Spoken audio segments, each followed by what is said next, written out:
Hello everyone, welcome to બ્લેસે institute. આજે આપણે ચેપ્ટર નંબર 9 ચાલુ કરવા જઈ રહ્યા છીએ. નામ છે તેનું વિકલ સમીકરણ. 100% માર્ક અપાવે એવું આ ચેપ્ટર છે, એટલે આ ચેપ્ટરને બિલકુલ નજરઅંદાજ કરતા નહીં.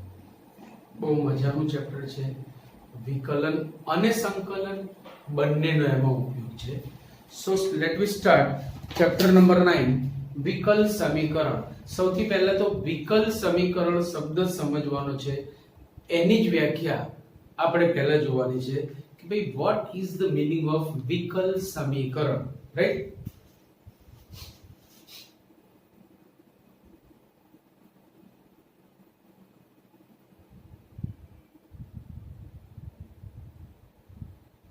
વિકલ સમીકરણ કેવું કોને? તો એની પહેલા મારે તમને એક શબ્દ સમજાવવાનો છે, વિકલ. વિકલ એટલે શું? તો જો ધારો કે મારી પાસે y is equal to x છે. હવે જો હું x ની સાપેક્ષે આનું વિકલન કરું, x ની સાપેક્ષે,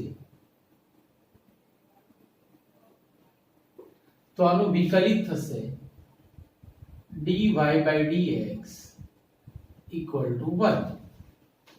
આવું થશે. જો હું y ની સાપેક્ષે કરું, y ની સાપેક્ષે, તો 1 is equal to dx by dy એવું થશે. અને કોઈની સાપેક્ષે નહીં,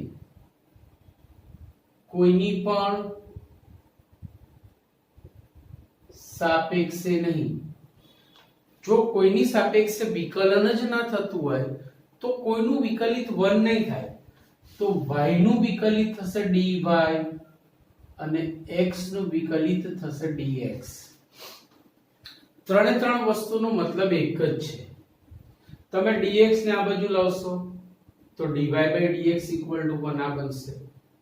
જો dy ને સામે લઈ જશો તો dx by dy 1 આ બનશે. અને આ એક જ છે. તો એક્ચ્યુઅલી અહીંયા જે ત્રણે ત્રણ સ્વરૂપ છે ભિન્ન છે, અર્થઘટન એક જ છે.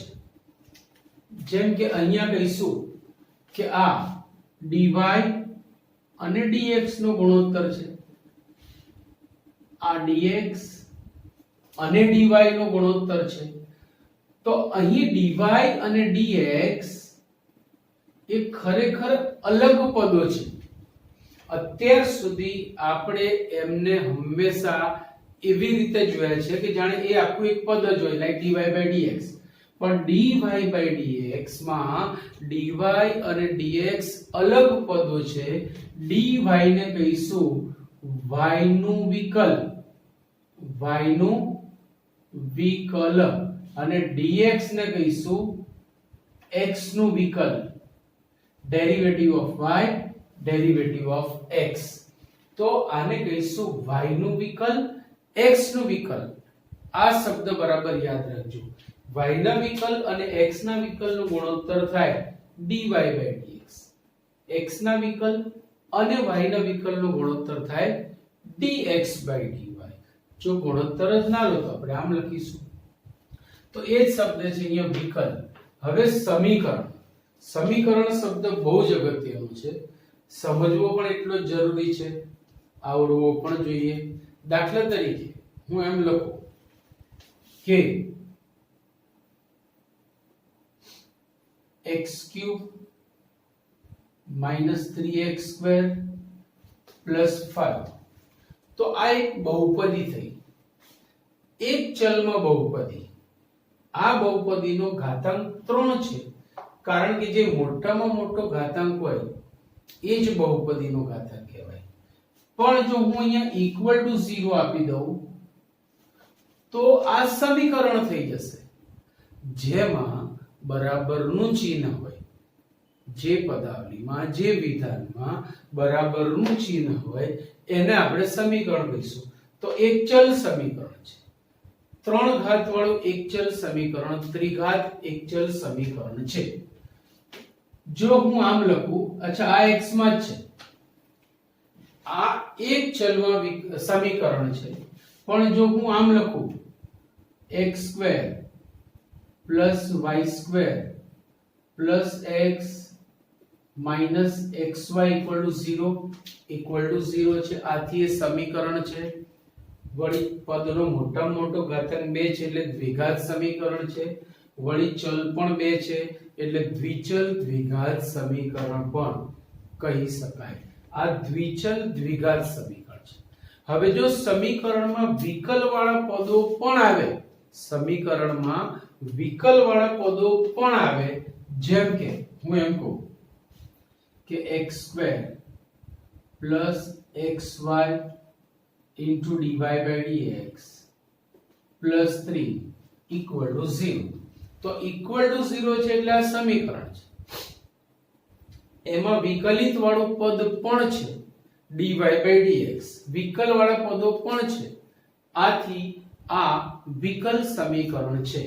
આને હું આમ પણ બીજી રીતે પણ લખી શકાય, જેમ કે x² dy plus xy dx is equal to 0. આમ પણ ચાલે, આ પણ વિકલ સમીકરણ છે. જરૂરી નથી કે dy by dx જ હોય, dy અને dx જુદા જુદા રમતા જોવા પણ તમને અહીં મળી શકે છે.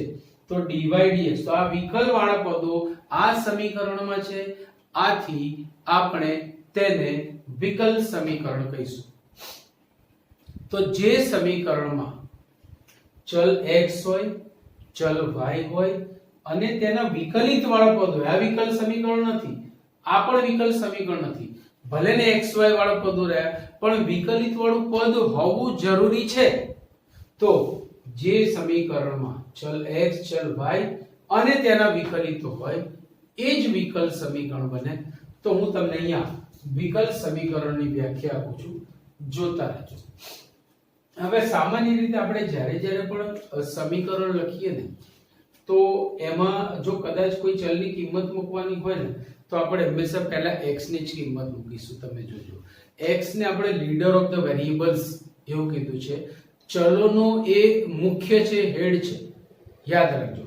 સો x ને આપણે કીધું છે લીડર ઓફ ધ વેરિયેબલ્સ, એટલે આપણે x ની કિંમત મૂકીશું અને એને સંગત y મળે. સો y will be dependent variable. y A x ની સાપેક્ષે મળશે, y એ x પર આધારિત છે એમ પણ આપણે કહી શકીએ છીએ. તો x સ્વતંત્ર ચલ છે અને y સાપેક્ષ ચલ છે એવું હવેથી આપણે કહીશું. આમ તો અર્થઘટન એવું હતું જ, પણ હવે ખુલ્લે આમ આપણે કહીશું કે x સ્વતંત્ર ચલ છે અને y સાપેક્ષ ચલ છે. તો એવા શબ્દોનો પણ હું અહીંયા ઉપયોગ કરવાનો છું, જોતા રહેજો. સ્વતંત્ર ચલ x તથા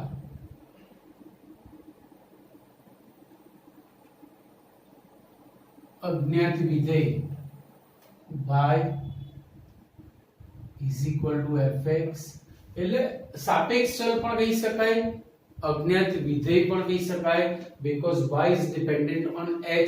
so અજ્ઞાત વિધેય y is equal to fx તથા તેના વિકલિતો વચ્ચેના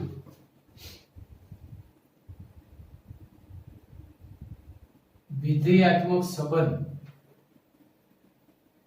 f of x by y1 y2, y1 એટલે dy by dx, y2 એટલે d2y by dx2 dash dash dash yn equal to 0 ને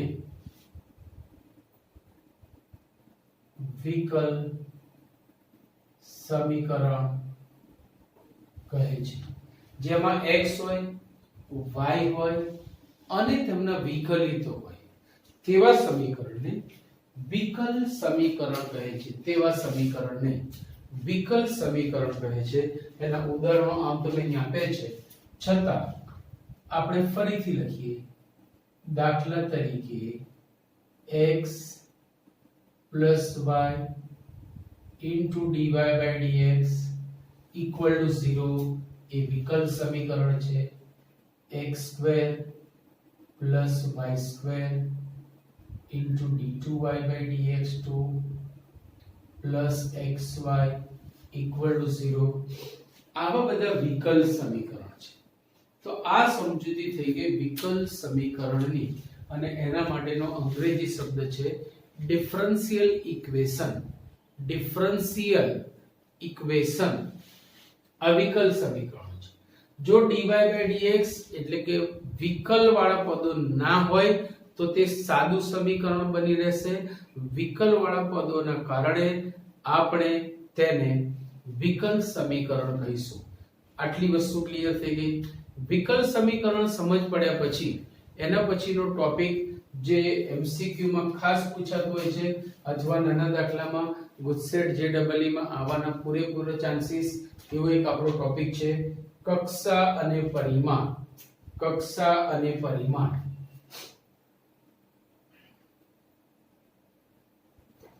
કક્ષા અને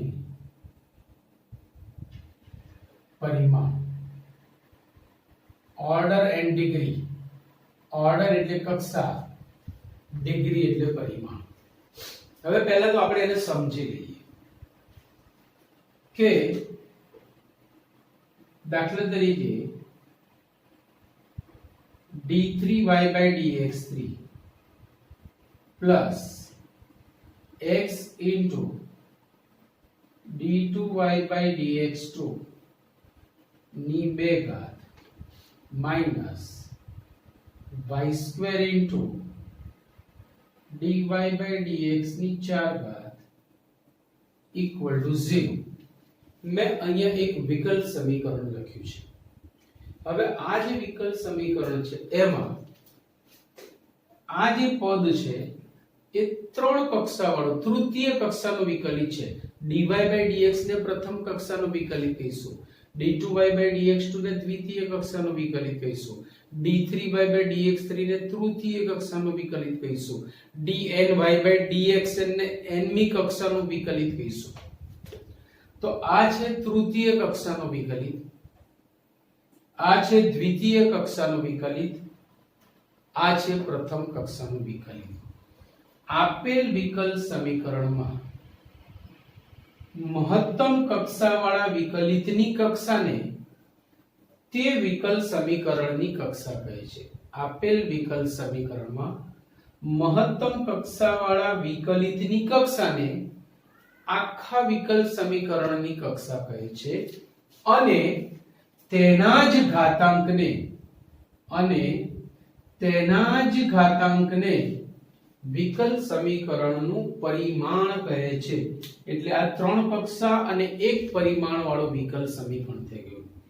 ભલે આનો ઘાતાંક મોટો રહ્યો પણ જેની કક્ષા સૌથી મોટી એના જ ઘાતાંકને આપણે તે વિકલ સમીકરણનું પરિમાણ કહીશું. બરાબર યાદ રાખજો. મહત્તમ કક્ષા ધરાવતા વિકલિતની કક્ષાને તે વિકલ સમીકરણની કક્ષા કહે છે અને તેના જ ઘાતાંકને વિકલ સમીકરણનું પરિમાણ કહે છે. જોતા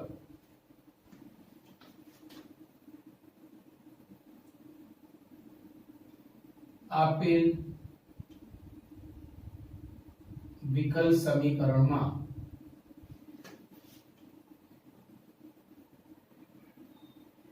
મહત્તમ કક્ષા ધરાવતા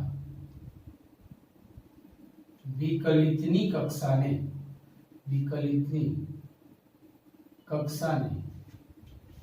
તે વિકલ સમીકરણની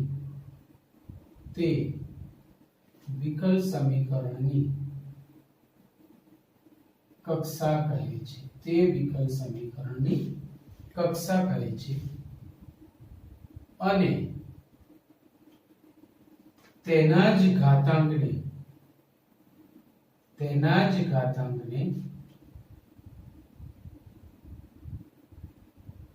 વિકલ સમીકરણનું પરિમાણ કહે છે. હવે પરિમાણ માટે એક પાછી એડિશનલ શરત છે કે પરિમાણ હંમેશા ધન પૂર્ણાંક હોય એ યાદ રાખજો. હું સમજાવું છું આગળ. પરિમાણ હંમેશા ધન પૂર્ણાંક જ હોય. આ આપણે યાદ રાખવાનું છે. જો કોઈ જગ્યાએ તમને પરિમાણ ઋણ મળતું હોય અથવા અપૂર્ણાંક મળતું હોય તો આપણે ત્યાં એને પૂર્ણાંક બનાવવાનું અથવા ધન બનાવવાનું અને પછી જ આપણે એનું પરિમાણ વ્યાખ્યાયિત કરી શકીએ. તો જોઈએ અહીંયા કે એક વિકલ સમીકરણમાં d2y/dx2 minus x into d3y/dx3 ની 4 ઘાત પ્લસ dy/dx નો ઘન ઇક્વલ ટુ 0. આ એક વિકલ સમીકરણ છે. આ વિકલ સમીકરણમાં આ દ્વિતીય કક્ષાવાળું પદ છે, આ તૃતીય કક્ષાવાળું પદ છે અને આ પ્રથમ કક્ષાવાળું પદ છે. તો આ મહત્તમ કક્ષા છે એટલે આ વિકલ સમીકરણની કક્ષા થઈ ગઈ 3 અને તેનો જ ઘાતાંક એટલે પરિમાણ થઈ ગયું 4. હવે માની લો કે કોઈક સંજોગોમાં આવું આવ્યું કે વર્ગમૂળમાં d2y/dx2 is equal to x into ઘનમૂળમાં dy/dx. તો અહીંયા તમે જોશો તો વર્ગમૂળ અને ઘનમૂળના કારણે પદોના ઘાતાંક (1/2 અને (1/3) થશે. પણ અપૂર્ણાંક ઘાતાંકો સ્વીકાર્ય નથી એટલે મારે આ ઘાતાંક દૂર કરવા પડે. વર્ગમૂળ દૂર કરવા માટે વર્ગ લેવો પડે, ઘનમૂળ દૂર કરવા માટે ઘન કરવું પડે. વર્ગ અને ઘન બે ભેગા કરવો હોય તો મારે 6 ઘાત લેવી પડે એટલે બંને બાજુએ 6 ઘાત લેતા આ થશે dy/dx સોરી d2y/dx2 ની 3 ઘાત. વર્ગમૂળ ગયું ને ઘન રહ્યું ઇક્વલ ટુ x ની 6 ઘાત, ઘનમૂળ ગયું અને વર્ગ રહ્યો. હવે તમે કક્ષા અને પરિમાણ નક્કી કરી શકો છો. જ્યારે પરિમાણ તમને અપૂર્ણાંક મળતું હોય અથવા ઋણ મળતું હોય એ સંજોગોમાં તેને ધન પૂર્ણાંક બનાવ્યા પછી તમે પરિમાણ નક્કી કરી શકો છો.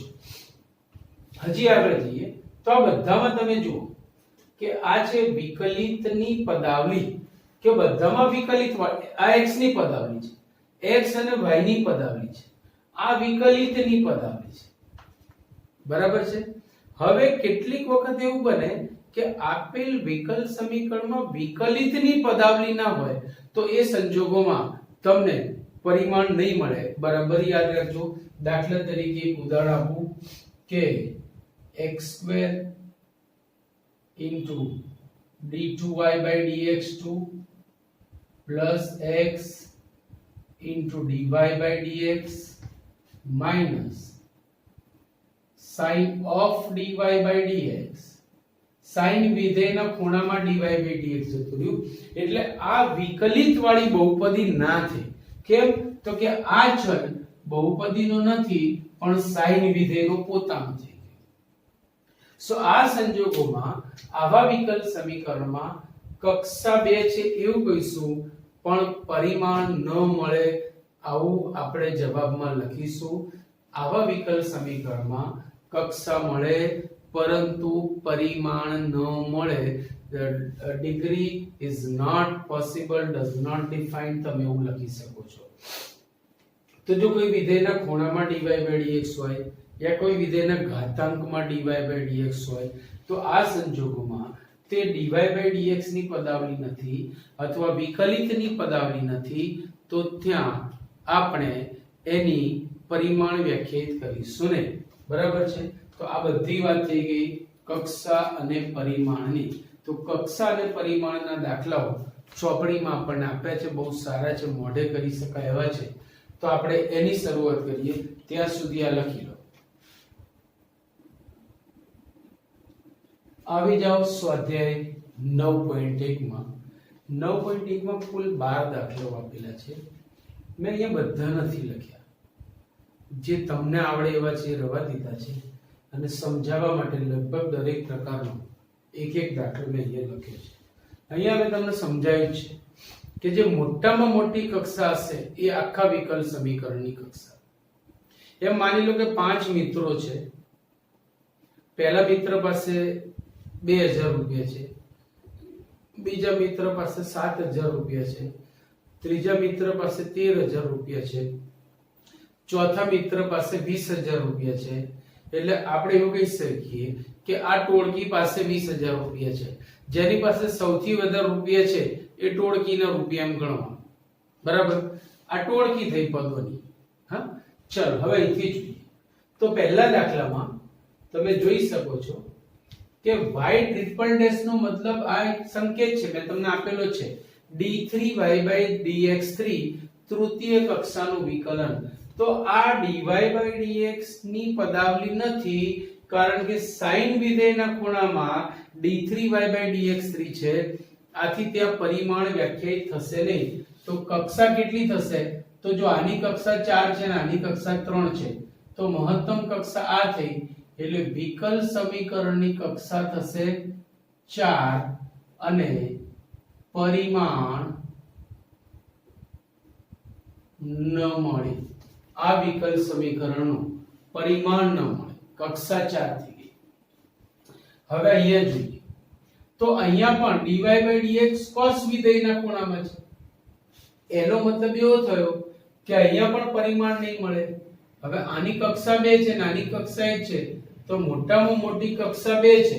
પછી ભલે ને એનો ઘાતાંક 2 રહ્યો, પણ આ dy/dx cos વિધેયના ખૂણામાં આવ્યું. એટલે વિકલની આખી પદાવલી ના બની, એટલે પરિમાણ નહીં મળે. તો અહીંયા લખીશું કક્ષા 2 પરિમાણ ન મળે. એના પછી છઠ્ઠો દાખલો. છઠ્ઠા દાખલામાં y ટ્રિપલ ડેશ એટલે તૃતીય કક્ષાનું વિકલન, y ડબલ ડેશ એટલે દ્વિતીય કક્ષાનું વિકલન, y ડેશ એટલે પ્રથમ કક્ષાનું વિકલન અને આ સાદો સીધો y છે. તો આખા વિકલ સમીકરણમાં આની કક્ષા સૌથી વધારે છે, એટલે વિકલ સમીકરણની કક્ષા 3 થઈ ગઈ અને એનો જ ઘાતાંક 2 છે, એટલે પરિમાણ 2 થયું. તો આ વિકલ સમીકરણમાં કક્ષા 3 તથા પરિમાણ 2 થશે. આ વિકલ સમીકરણમાં કક્ષા 3 તથા પરિમાણ 2 થશે. હવે ફરીથી એ જ વસ્તુ આવી. dy/dx sin વિધેયના ખૂણામાં છે, આથી પરિમાણ ન મળે. પણ મોટામાં મોટી કક્ષા 2 છે, આની એક આની એક, એટલે વિકલ સમીકરણની કક્ષા 2 થશે, પરિમાણ ન મળે. તો આપણે લખીશું કક્ષા 2 પરિમાણ ન મળે. કક્ષા 2 અને પરિમાણ ન મળે. એવી જ રીતે છેલ્લો અને 12મો દાખલો. બાકી બધા દાખલા તમને આવડે એવા છે, જે સારા સારા હતા એ મેં લઈ લીધા. હવે જો આજ રમકડા જેવા હોય તો મેં જે રવા દીધા છે એ તો મહારમકડા થઈ જવાના. હવે અહીંયા તમે જોશો તો આ વિકલ સમીકરણની પદાવલી છે. કોઈ વિધેયના ખૂણામાં dy/dx નથી, કોઈ વિધેયના ઘાતાંકમાં dy/dx નથી. આથી આપણે એવું કહી શકીએ કે આમાં કક્ષા અને પરિમાણ 2 મળશે. આ પદની એક કક્ષા, આ પદની 2 કક્ષા. મોટામાં મોટી કક્ષા 2 છે, એટલે કક્ષા 2 મળશે અને એનો જ ઘાતાંક 1 છે, એટલે પરિમાણ 1 થશે. આમ આ 2 કક્ષા અને 1 પરિમાણ વાળું વિકલ સમીકરણ છે. સો કક્ષા અને પરિમાણ શબ્દો સમજવા ખૂબ જ જરૂરી છે. હજી આના પછી બીજા અગત્યના શબ્દો આવી રહ્યા છે. સો આટલું લખી લો એટલે આગળ જઈએ. આ 3 શબ્દો સમજવા એટલા જ જરૂરી છે, કારણ કે આ જ મેઇન પાર્ટ છે આપણો. વિકલ સમીકરણનો ઉકેલ વ્યાપક ઉકેલ અને વિશિષ્ટ ઉકેલ ત્રણેય વસ્તુ એક જ ટ્રેક પર આવતી છે પણ અલગ અલગ સમયે. પહેલા તમને ઉકેલ મળે એને વ્યાપક ઉકેલની આસપાસ કહી શકાય અને પછી તમને વિશિષ્ટ ઉકેલ મળે. તો એ કેવી રીતે સમજવું આપણે એક ઉદાહરણ લઈએ છીએ. ઉદાહરણથી આપણે એને બહુ સારી રીતે સમજી શકીએ. આ શબ્દ જો નહીં સમજો તો દાખલા બિલકુલ નહીં આપણે ધ્યાન રાખજો. દાખલા તરીકે x²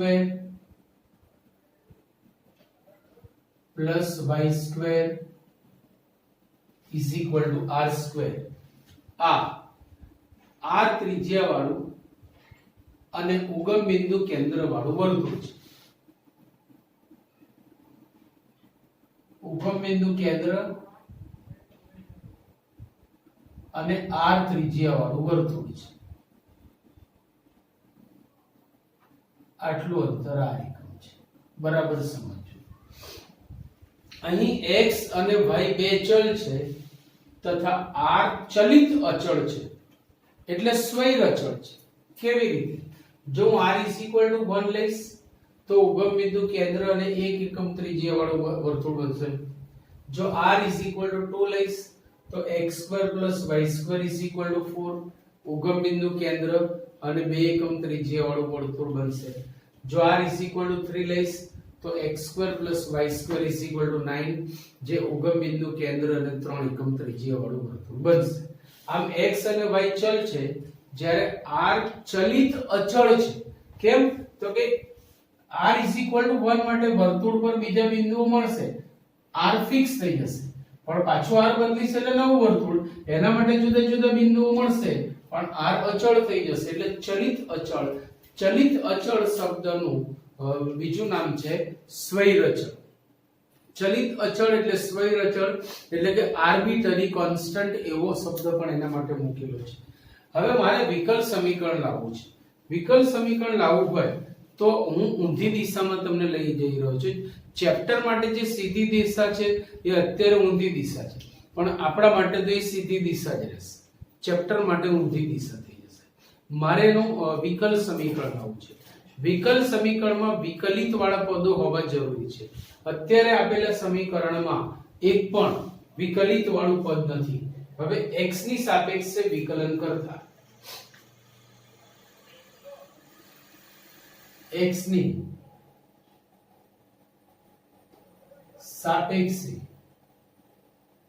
વિકલન કરતા x² નું વિકલિત થશે 2x y² નું 2y into dy by dx equal to 0.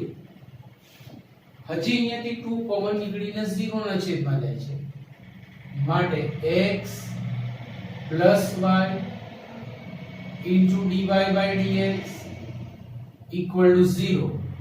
આ થઈ ગયું વિકલ સમીકરણ. આ થઈ ગયું વિકલ સમીકરણ. તો આ જે વિકલ સમીકરણ જે સમીકરણ પરથી હું લાવ્યો છું ને આનો ઉકેલ થશે. ખરેખર આપણે આમ જવાનું પણ અત્યારે હું આમ લાવ્યો છું. તમે અત્યાર સુધી આવાથી ટેવાયેલા છો. હવે આ ચેપ્ટરમાં આપણે આમ જવાનું છે. તો જો ઉકેલની વ્યાખ્યા તમને આપું. પહેલા ઉકેલની. આપેલ વિકલ સમીકરણ માટે કોઈ વિધેય એવું મળે કે જે તે વિકલ સમીકરણનું સમાધાન કરતું હોય. હવે ભાઈ આ વિધેય આ વિકલ સમીકરણનું સમાધાન કેવી રીતે કરે તો એને બે રીતે સમજી શકાય કે ભાઈ આનું વિકલન કરીને સીધું તમે આ સ્વરૂપ લઈ શકતા હોય તો પણ ચાલે તો આનું સમાધાન કરે છે એમ કહેવાય. અન્યથા અહીંયાથી dy by dx લાઈ એની કિંમત અહીંયા મૂકો જો ડાબા બરાબર જબા થાય તો પણ સમાધાન કરે છે એમ કહી શકાય. તો આપેલ વિકલ સમીકરણ માટે કોઈ વિધેય y અને મારે y fx માં લખવું હોય તો લખાય. કોઈ વિધેય y fx એવું મળે કે જે તેનું સમાધાન કરતું હોય તો તેનો ઉકેલ આ ઉકેલ થશે ના વિકલ સમીકરણ છે. તો શબ્દો સમજો બરાબર. આ આપેલું વિકલ આપણે આમ જવાનું છે. આપેલ વિકલ સમીકરણ માટે કોઈ વિધેય y is equal to fx એવું મળે કે જે તેનું એટલે વિકલ સમીકરણ સમાધાન કરતું હોય. સમાધાન માટે યા તો વિકલન કરીને તમે ડાયરેક્ટ આ સ્વરૂપ લઈ શકો છો તો એ સમાધાન થયું કહેવાય, યા પછી આમાંથી dy/dx ની કિંમત અહીંયા મૂકી ડાબા બરાબર જબા થાય તો પણ સમાધાન થયું કહેવાય. તો આપેલ વિકલ સમીકરણ માટે કોઈ વિધેય y fx એવું મળે કે જે તેનું એટલે વિકલ સમીકરણનું સમાધાન કરતું હોય તો તે વિધેયને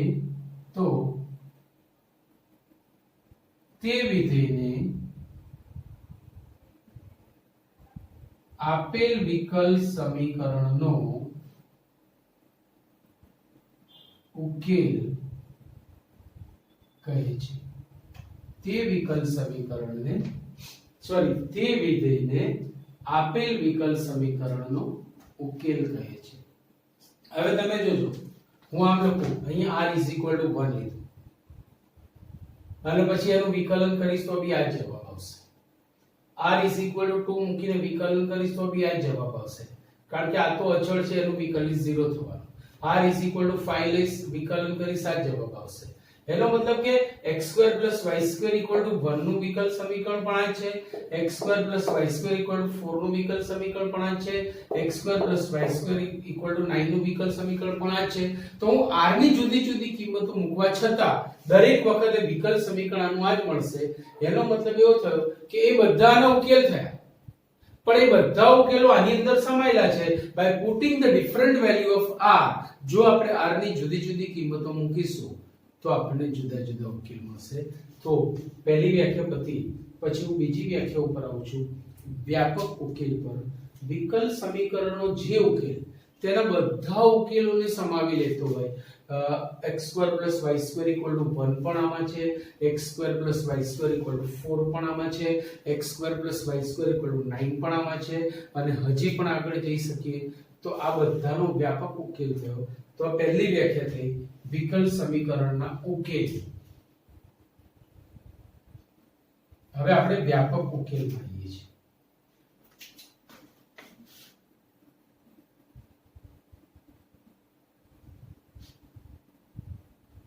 વિકલ સમીકરણનો જે ઉકેલ તેના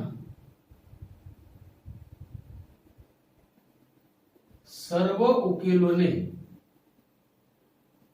આવરી લેતો હોય. આવરી લેવું એટલે સમાવી લેવું. વિકલ સમીકરણનો જે ઉકેલ તેના સર્વ ઉકેલોને આવરી એટલે કે સમાવી લેતો હોય તે ઉકેલને આપેલ વિકલ સમીકરણનો વ્યાપક ઉકેલ કહે છે. તે ઉકેલને આપેલ વિકલ સમીકરણનો વ્યાપક ઉકેલ કહે છે. તો આ થઈ ગઈ આ વ્યાપક ઉકેલ છે. x² + y² = 1 પણ આની અંદર સમાયેલું છે, x² + y² = 2 પણ આની અંદર સમાયેલું છે, x² + y² = 3, 3² પણ આની અંદર સમાયેલું છે, બધા જ આની અંદર સમાયેલા છે. સો આ થઈ ગયો તેનો વ્યાપક ઉકેલ. હવે છેલ્લું રહ્યું વિશિષ્ટ ઉકેલ. વિશિષ્ટ ઉકેલ માટે તમને આવું આપ્યું હોય કે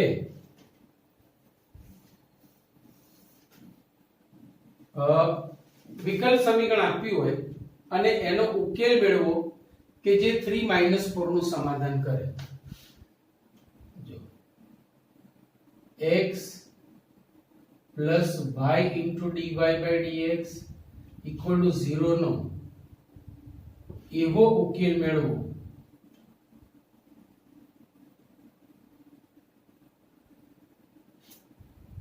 કે જે 3 - 4 માંથી પસાર થાય. તમને કદાચ નવું લાગશે પણ હું આ જ વસ્તુ તમને એમ પણ આપી શકું કે ભાઈ x = 3 તથા y = -4 માટે આનો ઉકેલ મેળવો. હવે આનો ઉકેલ તો આ છે, આનો ઉકેલ આ છે એટલે 3 - 4 એ આ વક્રનું બિંદુ છે. જો તે આ વક્રનું બિંદુ હોય તો તે આ વક્રના સમીકરણનું સમાધાન કરે. એટલે વક્રના સમીકરણમાં x = 3 અને y = -4 લઈએ તો અહીંયા શું થશે જો -3 નો વર્ગ સોરી 3 નો વર્ગ વત્તા -4 નો વર્ગ = r². therefore 9 + 16 = r². therefore r² = 25. આ 25 ની કિંમત આમાં મૂકી દો તો x² + y² = 25 એ તેનો વિશિષ્ટ ઉકેલ થયો. તો હવે બરાબર સમજો કે તમને જે xy ની કિંમતો આપી છે ને યા તો યામ સ્વરૂપે આપે યા તો આવી રીતે આપે યા ત્રીજી રીત એવી છે y(3) = -4. આ બધાનું અર્થઘટન એક જ થાય કે જ્યારે x = 3 ત્યારે y = -4, x = 3 ત્યારે y = -4, x = 3 ત્યારે y = -4. તો આ વસ્તુને કેવી રીતે વ્યાખ્યાયિત કરીશું? આપેલ વિકલ સમીકરણ માટે આપેલ વિકલ સમીકરણના વ્યાપક ઉકેલમાં આ વ્યાપક ઉકેલ છે. આપેલ વિકલ સમીકરણના વ્યાપક ઉકેલમાં આપેલ પ્રારંભિક શરતોની કિંમતો મૂકતા સ્વૈર અચળની કિંમત મળે. આ સ્વૈર અચળની કિંમત વ્યાપક ઉકેલમાં મૂકતા મળતા ઉકેલને તે વિકલ સમીકરણનો વિશિષ્ટ ઉકેલ કહે છે. આ r ની નિશ્ચિત કિંમત માટે મળતો ઉકેલ છે એટલે આ વિશિષ્ટ ઉકેલ. ફરીથી આપેલ વિકલ સમીકરણના વ્યાપક ઉકેલમાં પહેલા લાવવાનું. કેવી રીતે લાવવાનું એ જે આપણે ચલાવ્યું નથી, શીખવાડ્યું નથી, શીખવાનું છે આપણા કોર્સનું જ છે. પણ અત્યારે આટલું યાદ રાખો કે આપેલ વિકલ સમીકરણના વ્યાપક ઉકેલમાં આપેલ પ્રારંભિક શરતો, આને આપણે પ્રારંભિક શરતો કહીશું, આપેલ પ્રારંભિક શરતોની કિંમતો મૂકતા સ્વૈર અચળ મળે. આ સ્વૈર અચળ છે. સ્વૈર અચળની કિંમત વ્યાપક ઉકેલમાં મૂકતા મળતા ઉકેલને તે વિકલ સમીકરણનો વિશિષ્ટ ઉકેલ કહે છે. તો આની આ વસ્તુ ફરીથી લખું છું, એ ધ્યાન રાખજો.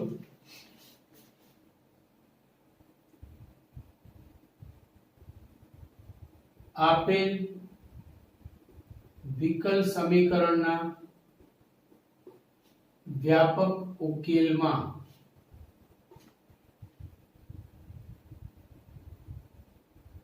આપેલ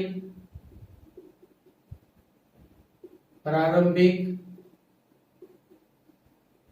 શરતોની કિંમત મૂકતા સ્વૈર અચળ મળે.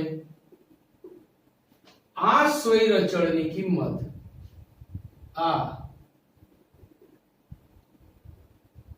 સ્વૈર અચળની કિંમત વ્યાપક ઉકેલમાં મૂકતા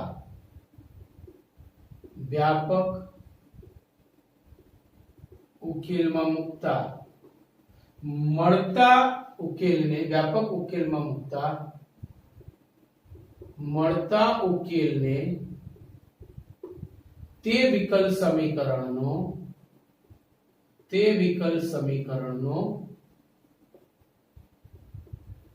વિશિષ્ટ ઉકેલ કહે છે. તે વિકલ સમીકરણનો વિશિષ્ટ ઉકેલ કહે છે.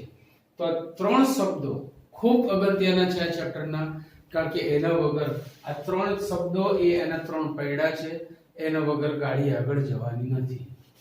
ઉકેલ, વ્યાપક ઉકેલ, વિશિષ્ટ ઉકેલ મેં ઉદાહરણ સહિત સમજાવ્યું છે. ધ્યાનથી 2-3 વખત આટલી વસ્તુ જોજો એટલે આવતા લેક્ચરમાં આપણા દાખલાઓનો આરંભ થઈ જશે. સ્વાધ્યાય 9.2 નો અને જે કક્ષાને પરિમાણ MCQ માં આવવાના ચાન્સીસ છે.